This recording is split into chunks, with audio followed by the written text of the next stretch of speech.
While Wall Street is celebrating, Main Street is starving. While the stock market shatters record after record, food banks across North America are reporting the highest demand in history and the lowest inventory levels in over a decade. The divide between those who profit from the market and those who can barely afford groceries has never been wider. The two economies, one for the rich, one for everyone else.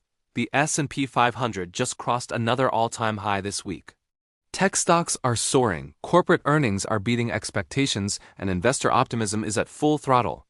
CNBC calls it a resilient economy, but outside the trading floor, the picture is brutally different. Food banks in major cities like Toronto, New York, and Chicago are running out of supplies. Donations are drying up just as more families are lining up for help. In some areas, demand has surged by over 40% in the past year. According to community organizations, more people with full-time jobs are now turning to food banks because paychecks can't keep up with rent, food, and debt.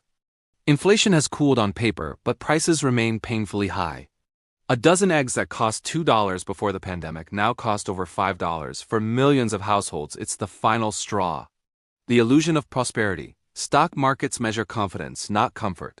Corporate profits are booming because companies are raising prices, automating labor, and cutting costs, not because consumers are thriving. The same cost-cutting that drives share prices higher often leads to layoffs, stagnant wages, and shrinking job opportunities.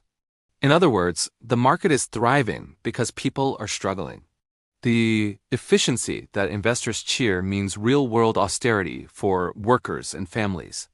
Meanwhile, central banks have kept interest rates high to control inflation, making borrowing expensive and deepening the pain for those already in debt.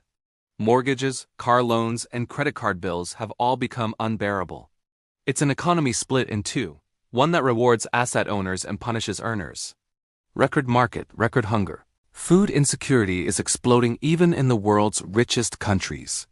In the United States, over 44 million people, including 13 million children, now rely on food assistance.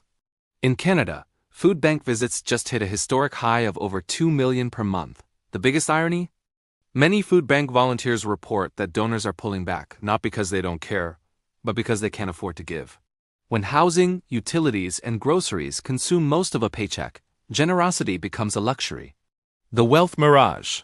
Corporate executives and institutional investors are celebrating what they call a golden era of capital, but for ordinary people it feels like the end of the road. The disconnect between financial markets and real-world living conditions is growing so large it's becoming dangerous. Every time the Dow hits a new record, social tensions rise. Economists are now warning that extreme wealth inequality could fuel political instability, populism, and civil unrest. History shows that when markets soar while the majority suffers, crashes, both economic and social, often follow. The harsh truth: this isn't just about numbers. It's about priorities. Governments and corporations have built an economy where speculation pays more than hard work. Investors are rewarded for holding assets. Workers are punished for needing them. The markets are celebrating a soft landing, but for millions of families, it already feels like a crash. Conclusion: stock markets are at record highs, but food banks are empty. The financial world is drunk on optimism, while the real world is running out of bread. This isn't resilience, it's imbalance.